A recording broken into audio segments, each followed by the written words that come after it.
Bank की बहुत बड़ी अपडेट आ गई है, जो कि मैं ब्रेकिंग न्यूज करके आ रहा है। सेविंग अकाउंट में कितने पैसे रख सकते हैं उसी के बारे में मैं आपको बताने वाला हूँ, समझाने वाला हूँ, क्योंकि ये हकीकत है। जो कि यहाँ पे जो चीज़ मैं बताने जा रहा हूँ ये बहुत हकीकत है, आपको जानना बेहद ज़रूरी है। तो यहाँ पे देखिए, सेविंग अकाउंट में कितना पैसा रख सकते हैं, जानिए आरबीआई की निर्धारित लिमिट और नियम। बैंक अकाउंट लिमिट, अब नीचे हम इसको स्क्रॉल करते हैं और बताने का कोशिश करते हैं। ध्यान दीजिएगा इस पर, मैं आपको एक हाईलाइट करके दिखाने का कोशिश करता हूं, जो कि यहाँ पर ध्यान देने वाली बात है। यहाँ पर दिखाया गया है कि यहाँ पर दिखाया जा रहा है, अब सारा चीज़ आपको दिखाने का कोशिश करता हूं। यहाँ पर दिखाया जा रहा है इतना, अब इसको ध्यान दीजिएगा,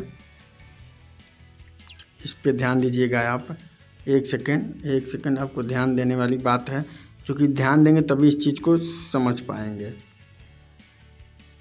इतना चीज़ आपको समझना है, ठीक। यहाँ पर दिखाया है कि बैंक लिमिट, आज के समय में लगभग हर व्यक्ति के पास बचत खाता यानी सेविंग अकाउंट है, जो ज़रूरत होता है। यह एक सिर्फ ऑनलाइन लेन देन का आसान बनाता है, बल्कि पैसे को सुरक्षित रखने का भी एक बेहतर माध्यम है। व्यक्ति, व्यावसायिक और प्रोफेशनल सभी के पास एक या उससे अधिक सेविंग अकाउंट होते हैं। आरबीआई ने तय किया कि कैश लिमिट, यानी कैश लिमिट के बारे में अब आपको समझाने की कोशिश करता हूँ। यहाँ पर दिया गया है कि आरबीआई द्वारा भारतीय रिजर्व बैंक आरबीआई की बचत खाते के नकद जमा करने की सीमा तय की है। आमतौर पर 10 लाख तक की रकम सेविंग अकाउंट में रखी जा सकती है। यदि कोई खाताधारक इससे ज़्यादा रकम जमा करता है तो उसे इनकम टैक्स विभाग यानी आरबीआई को जानकारी देनी होती है।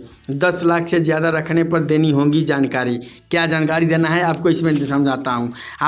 अगर आपके सेविंग अकाउंट में 10 लाख से अधिक रकम जमा होती है तो इसे AIR यानी एनुअल इन्फॉर्मेशन रिटर्न के तहत घोषित करना होता है। कि हालांकि इसका मतलब यह नहीं है कि आपको उस पर टैक्स देना होगा, लेकिन इनकम से अधिक जमा रकम पर आपको जवाब देना पड़ सकता है। अब आगे समझिए क्या है करंट अकाउंट की सीमा और पैन कार्ड की अनिवार्यता। ध्यान दीजिएगा इस पर। करंट अकाउंट में यह सीमा 5 लाख तक की होती है। यदि कोई व्यक्ति एक बार में 5 लाख या साल भर में तय सीमा से अधिक का लेन देन करता है तो पैन कार्ड नंबर देना अनिवार्य हो जाता है, ठीक। ओके, यह पेन डिटेल इसलिए मांगी जाती है ताकि उस ट्रांजैक्शन की जानकारी टैक्स डिपार्टमेंट के पास पहुंच सके। जाहिर सी बात है, आय का स्रोत बताना होगा ज़रूरी। कैसे बताना होगा ज़रूरी, ध्यान दीजिएगा।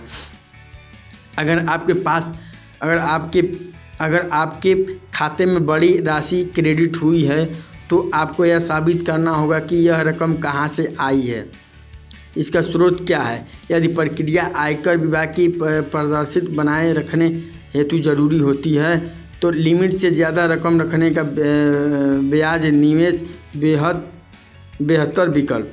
यदि आपके सेविंग अकाउंट में लंबे समय तक राशि पड़ी है तो इसमें ईडी फिक्स डिपार्टमेंट या इसके निवेश में लगभग ज़्यादा समझदारी होगा कि इससे न केवल आपकी रकम सुरक्षित रह सकती है बल्कि उस पर आपका ब्याज भी मिलता है।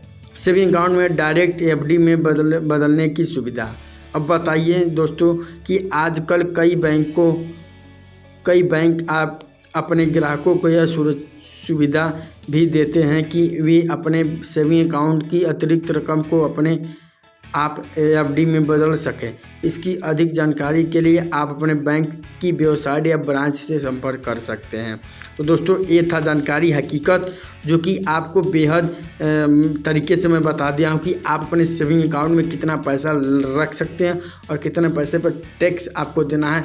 आपको वही काम करना है जो कि आप इनकम टैक्स के दायरे से अंडर रूल हो, यानी आपको कोई भी ऐसा लेन देन इतना ज़्यादा नहीं करना है, इतना ज़्यादा पैसा नहीं रखना है जिससे आपको इनकम टैक्स की दायरे में आ जाए, जो कि आपको नोटिस थमा दें।